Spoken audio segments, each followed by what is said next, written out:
예수님께서 바요나 시몬에게 내가 복 있다 그렇게 말씀을 하셨어요. 예수님이 너가 복 있다 이렇게 말씀하신 것은 예수님이 복의 근원이시기 때문이에요. 그리고 예수님만이 유일하게 복의 공급자이시기 때문에 그래요. 우리 나름대로 복 개념이 있어요. 사람들 보면서 야, 저 사람 복 받은 사람이다. 저 사람은 정말 복을 못 받은 사람이다. 그런 판단의 기준을 갖고 있어요. 그런데 우리 그리스도인들은 예수 그리스도의 기준으로 복 개념을 바꿀 필요가 있어요. 이 복 개념이 우리에게 끼치는 영향이 굉장히 커요. 우리를 세속화시키기도 하고 거룩한 삶을 또 믿음으로 살아갈 수 있도록 힘을 주기도 하기 때문이에요. 세속적인 복 개념은 뭐 건강이라든가 물질이라든가 또는 명예라든가 그런 것들을 기준으로 해서 말하지 않아요? 예수님께서 직접 너가 복 있다 그렇게 말씀하신 것은 우리 영광이죠. 그런데 말이죠. 이 말씀을 바요나 시몬, 요나의 아들 시몬이란 뜻이죠. 에게 말씀하신 것을 성경에 기록했어요. 바요나 시몬을 높이기 위해서 그 사람의 위대성을 강조하기 위해서 성경에 기록한 게 아니에요. 왜냐하면 성경은 전 세대, 주님 오실 때까지 전 영역, 모든 그리스도인들을 위하여 기록하셨기 때문이에요. 이로 볼 때 예수 믿는 모든 그리스도인들에게 하나님께서 누구를 왜 복이 또다 하시는지 너희가 알아야 된다. 그 말씀을 하고 싶은 거예요. 그리스도인들의 복 개념을 새롭게 정립시키고자 하시는 성령의 의도가 이 성경 본문을 통해서 느껴질 수 있어요. 그러면 왜 바요나 시몬에게 너가 복이 있도다 라고 하셨을까요? 예수님을 향한 베드로의 신앙 고백이 있고 이제 16절에서 15절에서 나를 누구로 아느냐라고 제자들에게 물으셨고 16절에서 시몬 베드로가 대답을 했잖아요. 신앙 고백을 듣고 이 말씀을 복이 있도다 하신 말씀을 왜 하셨냐? 그것은 17절 하반절에 이를 내게 알게 한 일은 혈육이 아니다. 하늘에 계신 내 아버지시니라. 시몬 베드로의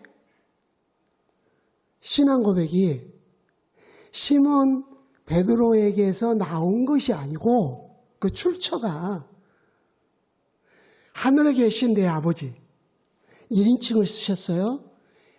예수님을 이 땅에 보내신 성부 하나님을 지칭하고 있어요. 예수님을 이 땅에 보내신 성부 하나님이 예수님을 알 수 있도록 은혜를 주셨다는 겁니다. 이 말씀은 예수님에 대한 믿음, 그것은 성부 하나님의 선물이란 뜻이에요. 네가 복 있다. 성부 하나님이 너에게 믿음을 선물로 주셨기 때문이다.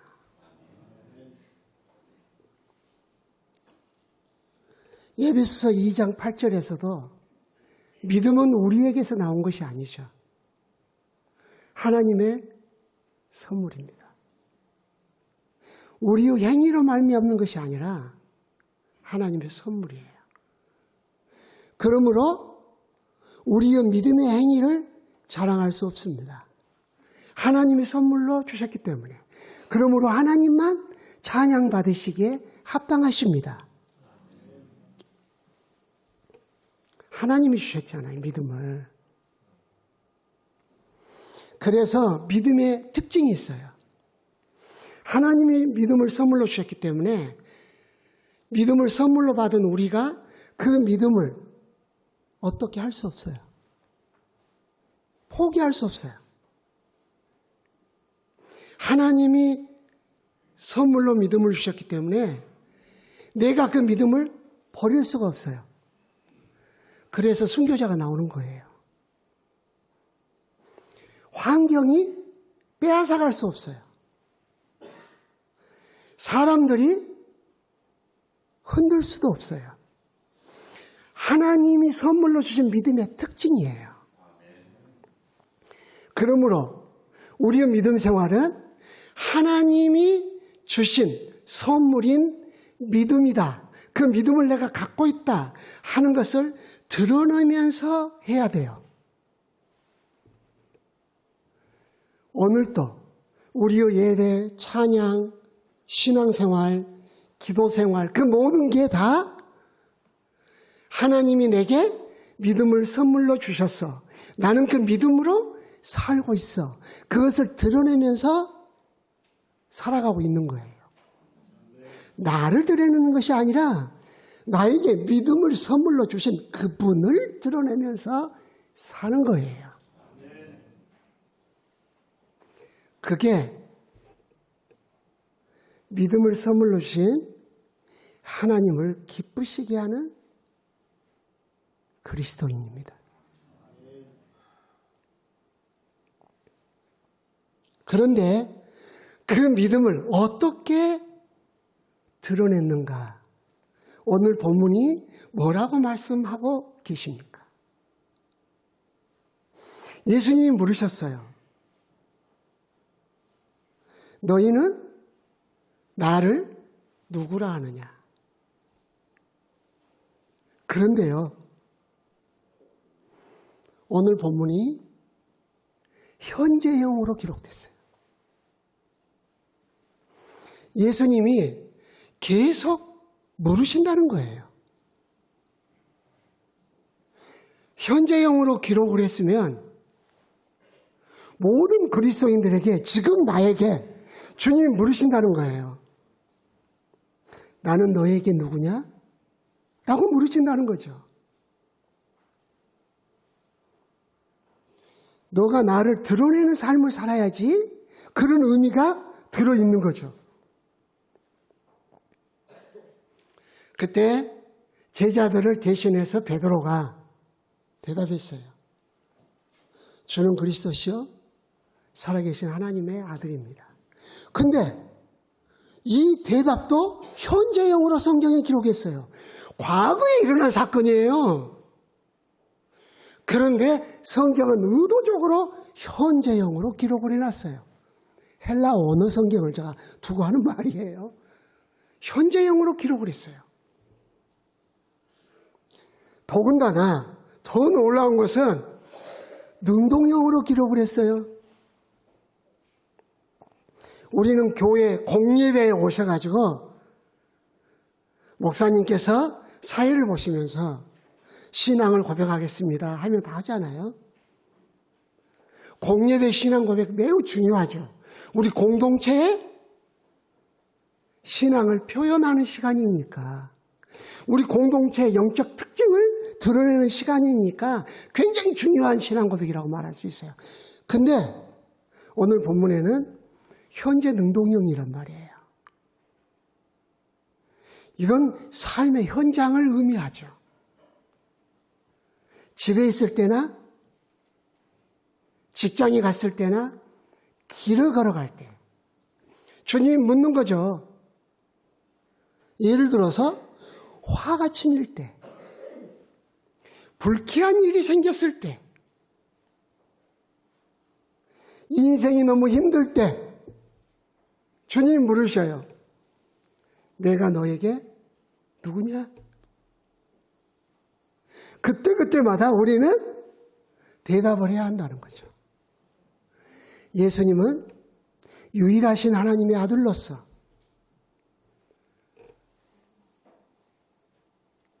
주님이시고 그리스도이십니다.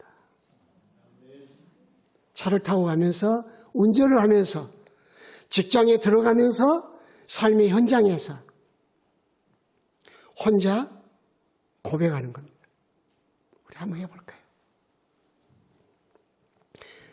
먼저는 따라서 해보겠습니다. 예수님은 유일하신 하나님의 아들로서 주님이시며 그리스도이십니다. 자기 말로 한번 해볼까요? 시작. 예수님은 유일하신 하나님의 아들로서 주님이시며 그리스도이십니다. 한번 해보세요. 놀라운 일이 있어요. 제가 일상적인 삶을 살면서 하는 것 두 가지가 습관처럼 있어요. 하나는 아침에 일어나서 제일 먼저 머리 깊이 숙여 삼위 하나님께 경배한다는 거예요. 그리고 잠자리에 기도하고 눕기 전에 다시 머리 깊이 숙여 성삼위 하나님께 경배하는 습관이 있어요. 저는 굉장히 좋은 습관이라고 생각해요. 또 하나, 삶을 살아갈 때 현장에서 생각날 때마다 고백하는 거예요. 예수님이 내게 묻는 것을 느껴요. 내가 너에게 누구냐? 예수님은 유일하신 하나님의 아들로서 저의 주님이시며 저의 그리스도이십니다.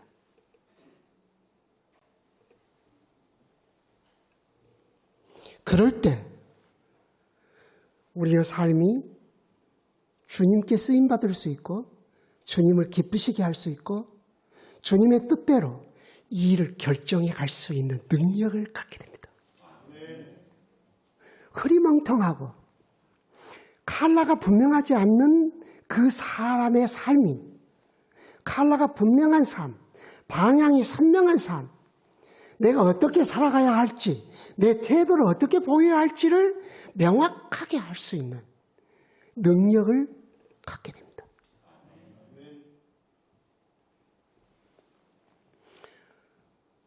주는 그리스도시오 라고 했어요. 그 말씀 먼저 나를 누구라 하느냐 그랬어요. 나를 목적격이에요. 이 세상에 수많은 대상들을 만나지만 우리는 예수님에 대한 태도를 명확하게 해야 합니다. 신앙은 예수님에 대한 태도입니다. 로마서 11장 36절에는 하나님의 주권 사상이 기록되어 있습니다. 만물이 주에게서 나왔고 주로 말미암고 주께로 돌아간다. 하나님의 창조를 믿는 믿음은 주님이 세상을 다스리고 있다는 것을 또한 믿는다는 거예요. 그리고 그 모든 만물이 하나님의 영광을 위해서 존재한다는 것을 믿는다는 거예요. 이게 하나님의 주권 사상입니다. 믿음이 하나님의 선물이라면 우리 믿음은 하나님을 향하게 돼 있어요. 세상 사람들은 상황을 봐요. 세상 사람들은 뉴스를 보고 세상이 어지러운 것을 집중해요. 그러나 그리스도인들은 땅이 흔들리고 모두 떨지라도 주님을 보는 거예요.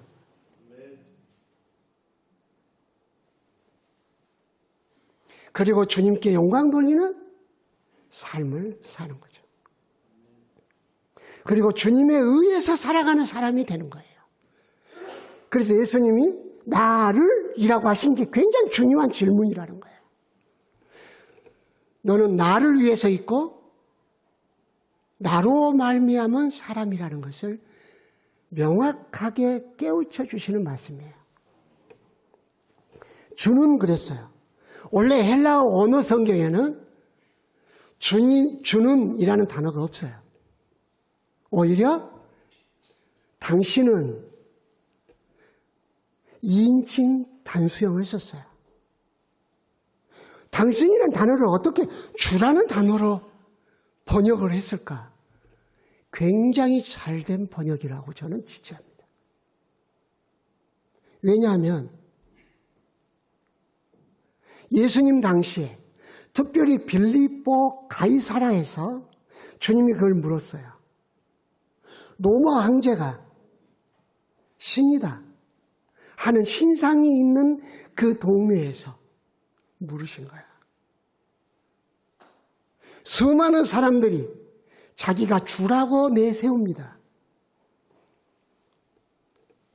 베드로가 지칭어를 쓴 겁니다. 주라고 하는 사람이 여기도 있고 저기도 있고 많은데 바로 당신, 예수님이 저의 주님이십니다. 그 뜻입니다. 주님이란 말은 소유권자는 뜻이에요. 예수님이 주님이 되면 내 포지션이 달라져요. 나는 종이 되는 거예요. 그래서 바울은 수많은 그리스도인에게 주신 신분이 있지만은 가장 쓰기를 좋아하는 단어가 하나 있었어요. 종.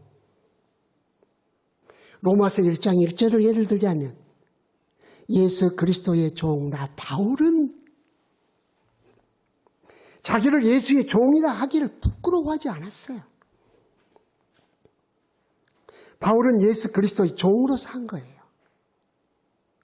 하나님으로부터 믿음을 선물로 받은 사람, 이 사람은 예수님께 집중한다는 게 특징이에요. 두 번째, 자기의 주가 누군지를 명확하게 한다는 게 특징이에요. 예수님이 내 주인이다. 나는 예수의 종이다. 나의 소유권자는 예수다. 주님이 소유권자거든요. 나는 내 것이 아니에요.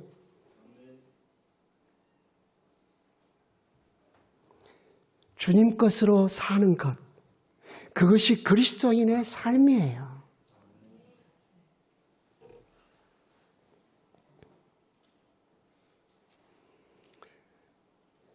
주님이 되실 수 있는 분은 하나님의 아들밖에 없어요. 특별히 그리스도는 하나님의 아들밖에 없어요. 세 번째, 예수님을 그리스도라고 믿는 사람입니다. 그리스도라는 말은 구약의 메시아라는 말이 신약에 와서 그리스도로 번역된 거거든요. 기름 부음을 받았다는 뜻인데 이것은 세 가지 직분의 기름을 부은 걸 말해요. 하나는 선지자, 두 번째는 대제사장, 세 번째는 왕이에요. 그 세 직분을 한꺼번에 하나님이 기름 부어 세우신 분, 그리스도라는 거예요. 그리스도는 오직 예수밖에 없어요. 예수님이 나에게 그리스도라는 거예요. 그리스도? 첫 번째가 선지자예요. 예수님이 나에게 그리스도라는 것은 내가 그리스도의 말씀만, 예수님의 말씀만 듣고 살겠다는 뜻이에요. 교회 안에도 수많은 사람들의 말이 있어요. 세상에도 사람들의 말이 난무해요. 이런 소문 저런 말 난무해요. 그러나 나는 예수님의 말씀만 듣고 살겠다. 바로 이 사람이 예수님을 그리스도로 모신 사람이에요. 누가 무슨 말을 할지라도 나는 그리스도의 말씀에 입각해서 그 말을 확인하겠다.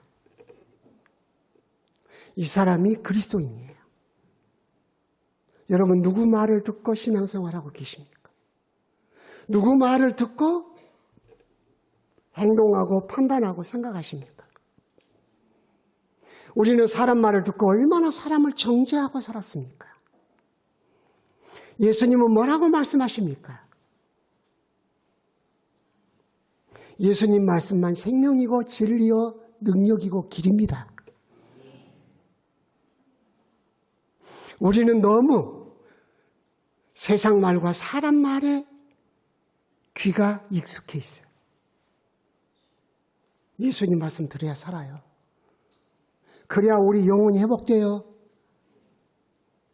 예수님 말씀을 들을 때 우리가 얼마나 성경을 읽는 그 순간 우리 영혼이 흥분됩니까? 힘을 얻습니까?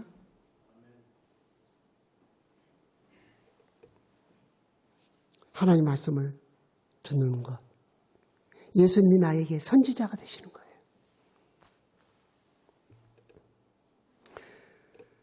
예수님이 대제사장이시잖아요.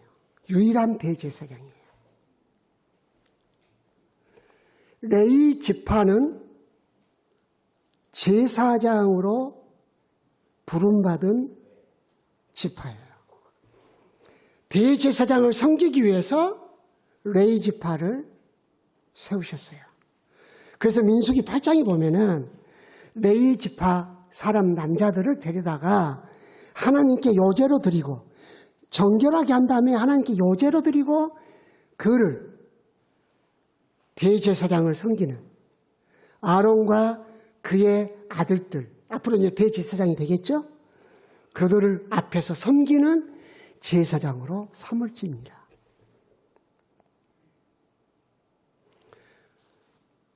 계시록 1장과 5장에 이제 다음에 기회가 있을 때 여러분에게 가르쳐 드릴게요. 예수께서 십자가에 죽으실 때 우리의 죄를 대속하기 위해서, 죄에서 우리를 해방하기 위해서만 죽으신 게 아니에요. 우리를 피로 사서 하나님께 드리기 위해서 죽으셨다고 말하고 계셔요. 하나님께 왜 드리셨냐? 우리를 나라와 제사장을 삼기 위해서예요. 그래서 우리가 제사장이 된 거예요. 그래서 하나님을 섬길 수 있는 사람이 된 거예요. 아무도 하나님께 올 수 없어요. 하나님이 누구든 어떤 사람의 섬김이든지 다 받으신 게 아니에요. 제사장들의 섬김을 받으셔요. 누가 제사장이냐? 예수께서 피로 사서 하나님께 드린 자가 제사장이에요. 그래서 우리는 하나님을 섬기는 제사장들이에요. 그러므로 교회에서 무슨 일을 하든지 내 만족 있을 수 있어요. 사람들에게 잘 보여서 다음에 피택 선거할 때 그런 생각 가질 수도 있어요. 그러나 사람이기 때문에 그럴 수 있죠. 그러나 명심하셔야 돼요. 우리는 제사장으로서 하나님을 섬기는 겁니다.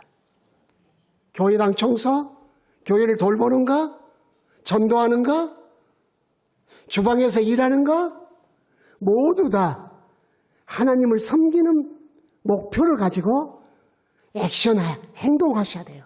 그런 마음, 그런 행동을 하셔야 돼요. 예수는 그리스도예요. 예수는 나의 왕이셔요. 누가 나를 통치해요? 환경? 사람? 아니죠. 나를 통치하시는 분은 오직 예수님밖에 없어요. 내 감정이 나를 통치하면 안 돼요. 교회들 가운데 보면 굉장히 성격이 와일드하고 급하신 분들이 있어요. 저도 아주 어렸을 때부터 교회에서 살았어요. 도대체 그리스도인들이 어떻게 교회에서 저렇게 성과를 내지? 그럴 때가 많았어요. 그 사람은 자기 분노의 감정의 통치를 받고 있는 거예요. 우리의 지정의가 예수 그리스도의 통치 아래 있어야 돼요. 그럴 때 우리의 마음은 안정감을 갖게 돼요. 인격이 고상하고 건강한 삶을 살아낼 수 있는 능력이 있는 거예요. 그 마음이 능력이에요. 예수님의 통치를 받을 때 그런 일이 벌어져요. 예수님의 말씀만 듣겠습니다. 예수님만 섬기겠습니다. 직장에서 일할 때도, 삶의 환경에서도, 그리고 나는 예수님의 통치만 받겠습니다.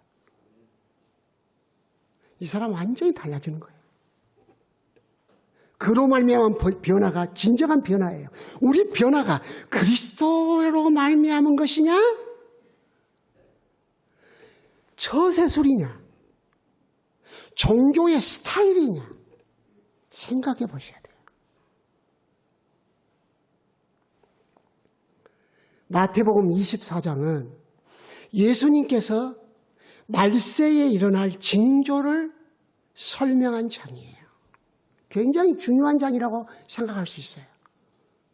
그런데 그 마태복음 24장에서 무려 3번이나 그 긴박한 상황을 설명하면서 말세의 징조를 설명하면서 무려 3번이나 말씀하셨어요. 23절 보라 그리스도가 여기 있다 혹은 저기 있다 하여도 믿지 말라. 24절 거짓 그리스도들과 거짓 선지자들이 일어나 표적과 기사를 보이며 택하신 자들까지 미혹하리라. 26절 보라 그리스도가 광야에 있다 하여도 나가지 말고 보라 골방에 있다 하여도 믿지 말라. 거짓 그리스도를 3번이나 언급하셨어요. 그리고 그리스도인들 택한 사람마저도 미혹할 거라 그랬어요. 왜 이게 그렇게 중요하냐? 모든 이단들 그리고 성공했다는 사람들이 꿈꾸는 것이 그리스도입니다. 저 사람이 내 말만 듣게 만드는 거예요. 조종하는 거예요.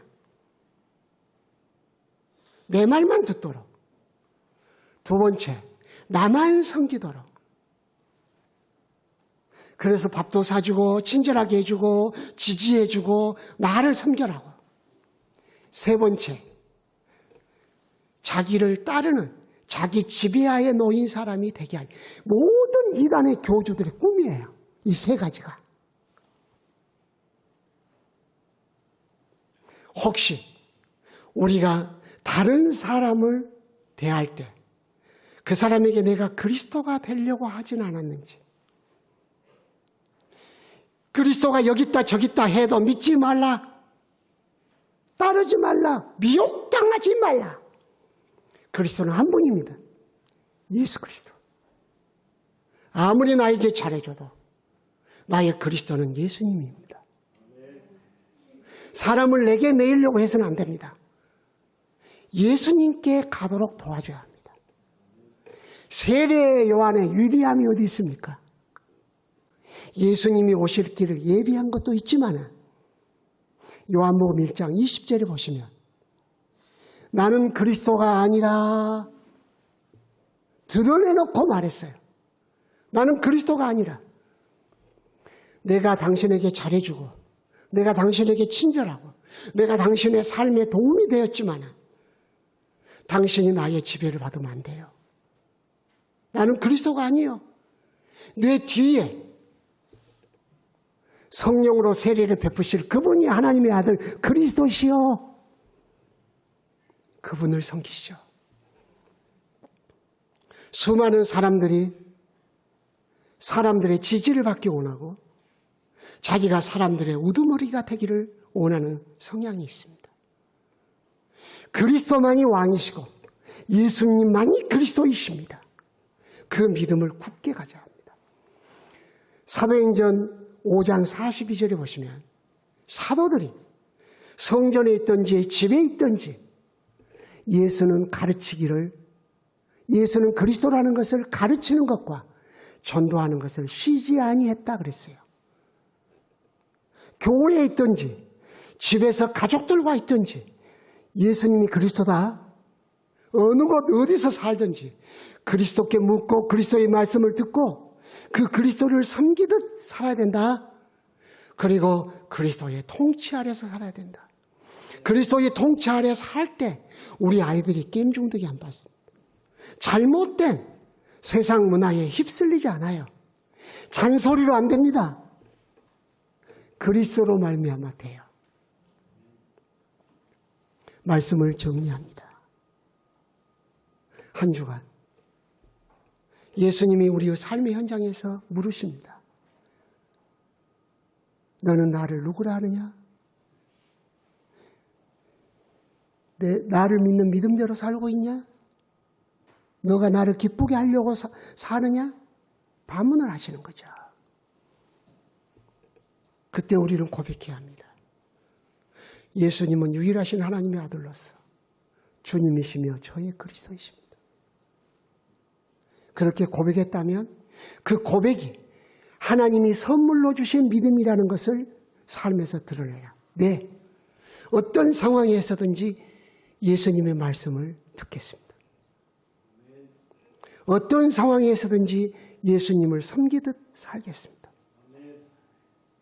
어떤 상황에서도 예수님의 통치를 받으며 살겠습니다. 네가 복 있다. 네 믿음은 나를 이 세상에 보내신 성부 하나님이 선물로 준 믿음이구나. 네가 복 있다. 이 믿음을 온 세상 사람 누구나 받을 수 있는 거 아니다. 이 믿음은 특별한 하나님의 선물이다. 믿음을 가진 그리스도인들은 자부심을 가지고 세상에 휘둘리지 마시고 그 믿음을 드러내며 사는 성도들이 되기를 원합니다. 기도하겠습니다.